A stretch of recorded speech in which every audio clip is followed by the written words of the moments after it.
আসসালামু আলাইকুম প্রিয় ভাই ও বোনেরা,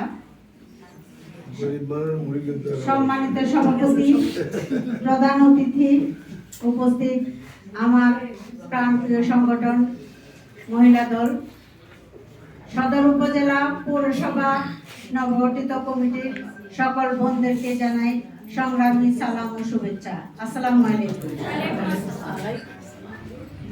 আজকে এখানে আমাদের প্রধান অতিথি পুরা সারমর্ম আপনাদেরকে বুঝিয়ে দিয়েছে। তারপরে আমি শুধু একটা কথাই বলবো 25 তারিখের ব্যাপারে। 25 তারিখ আপনারা সবাই উপস্থিত থাকবেন। আমার প্রধান অতিথি এবং আমাদের প্রাণপ্রিয় বড় ভাই, শ্রদ্ধেয় বড় ভাই বলেছেন আমাদের জন্য আলাদা জায়গা রাখা হবে।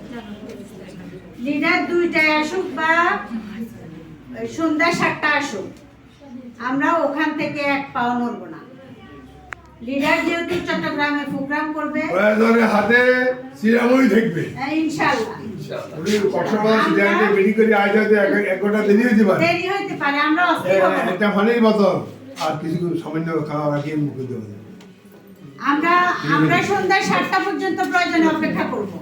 তারপরে আমরা ওখান থেকে নড়ব না। আর আমার বড় ভাইকে আমি একটু বলবো, যেহেতু আমরা মহিলা, অনেকে ডায়াবেটিস রোগী, তো ওয়াশরুমের ব্যবস্থা যাতে থাকে, এটা গুরুত্বপূর্ণ। যেহেতু আমরা 300 ফিটে গিয়েছিলাম, ওয়াশরুমের কারণে অনেক আলোচিত সমালোচিত হয়েছে। এটা দিকে এখানেও কিন্তু অনেক বড় একটা প্রোগ্রাম, পুরো বৃহত্তর নোয়াখালী মানুষ উপস্থিত থাকবে। তো এই বিষয়টা আমাদের ফেনীর যারা দায়িত্বরত আছেন, অন্তত ভাইয়া ওনাদেরকে ওয়াশরুমের ব্যাপারটা যেন সবাই মাথায় রাখে। আর একটা কথা হলো, ভোটের ব্যাপারে তো আমরা সবাই কি আমরা দানেশটি ছাড়া তো মানে আর কোনো মার্কে চিনি না। কারণ হচ্ছে আমরা বিগত 17 বছর ভোটে দিতে পারছি না, এই জন্য আমরা মার্কাও ভুলে গেছি। এখন আমাদের মার্কা কি? মার্কাটা চিনেন? সবাই চিনেন না? এই মার্কাটা যেন মানে আমাদের বড় ভাই সর্বোচ্চ ভোটে নির্বাচিত হয়ে যেন আমরা যেন জয়ের মালা পরাই দিতে পারি। আমরা সময় প্রায় শেষ।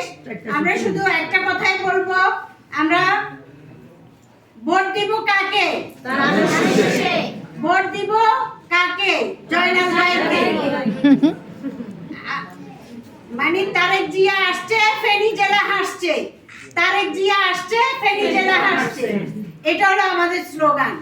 কারণ হচ্ছে তারেক জিয়ার নানার বাড়ি হলো ফেনী। যখনই আমরা চট্টগ্রাম একটা প্রোগ্রামে গিয়েছিলাম, যখন নানার বাড়ির কথা মনে এসেছিল, উনি হাসি উঠেছিলেন যে আমার নানার বাড়ির সাথে আমার নারীর সম্পর্ক।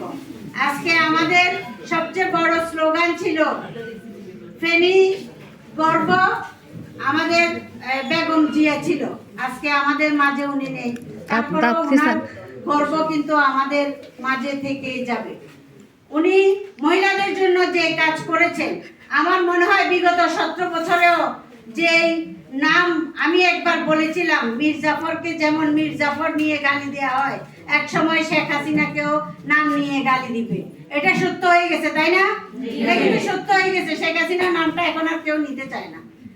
এটা নিলে গায়ে জ্বালা ধরে যে সে একজন ফ্যাসিস্ট এবং খুনি, এবং উনি হলো দেশে এত নৈরাজ্য সৃষ্টি করেছে, যেটা আমাদের বেগম জিয়া হাড়ে হাড়ে টের পেয়েছে। উনার পুরো শরীর ফুলে গিয়েছিল মৃত্যুর আগে। এত কষ্ট করেছেন কার জন্য? বাংলাদেশের মানুষের জন্য। উনি কিন্তু ওনার সন্তানদের জন্য কিন্তু কাঁদে নাই, উনি কেঁদেছেন বা মৃত্যুর আগ পর্যন্ত বাংলার মানুষের জন্য কেঁদেছেন।